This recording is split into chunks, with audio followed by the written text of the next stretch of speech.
most homes, the pantry is an absolute nightmare.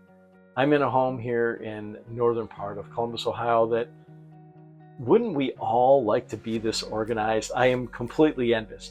Now, I'd like to say that this custom system we put in is the reason it's this organized. It's helpful that it makes it more organized, but I think it's probably because my mouth is like super organized, which is wonderful. But anyway, there's some design things we did with this pantry to make it live better and work better. So if you come in here a little more, first what you'll see is it's a narrower pantry.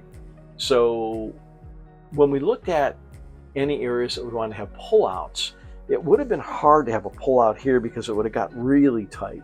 So if we come back over here, we do have those pullouts over here because we had the room to be behind it as you use those.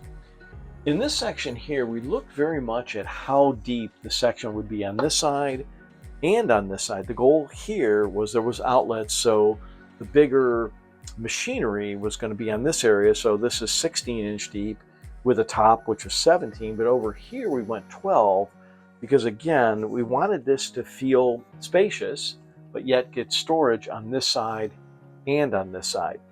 Now below here, one of the things, you'll see finished trim, but over here, you'll see where we did not have anything there. So somebody would say, hey, did you forget to do that? No, we didn't forget to do that. It was done on purpose. The reason that this is this way is Mamatha has rice here. These are both pretty heavy things, and so she wanted the ability to slide that stuff in without having to lift it up and put it in there. So from a strategic standpoint, it was put here. But the other reason is there was a floor vent, so that let it be very easy for the floor vent to be there, and it was convenient to be able to really slide these things inside here. Again, you need to be very practical. At the top, the goal is to have these cabinets just like you would in the upper cabinets in your kitchen, to not be as deep. Otherwise, it would make things very shadowed down here and a little harder to get to. So up here, these are 12-inch deep. Down here, this is 16-inch deep with this top overhanging an inch, which is 17-inch deep. To use this back wall, we did put a hook board here. You can see for things to cook with over there. There was two ways we actually looked at this. One was having sort of shelving and things on both sides, sort of a galley style pantry. The other was to make this could have been with a corner shelf and another corner shelf on this side. To me, the corner shelves, they're not only expensive, but they're a little harder to use, and we would have needed kind of a more customized top.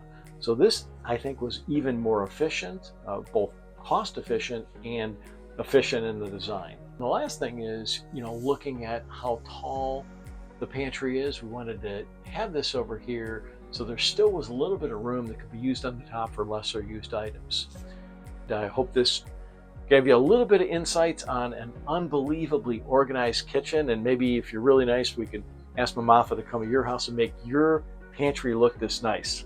My name is Mike Foti with Innovate Home Org. If you do want to learn more about custom pantries, closets, entryways, whatever it may be that's storage related, 614-545-6888, or you can go online at innovatehomeorg.com. Thanks so much.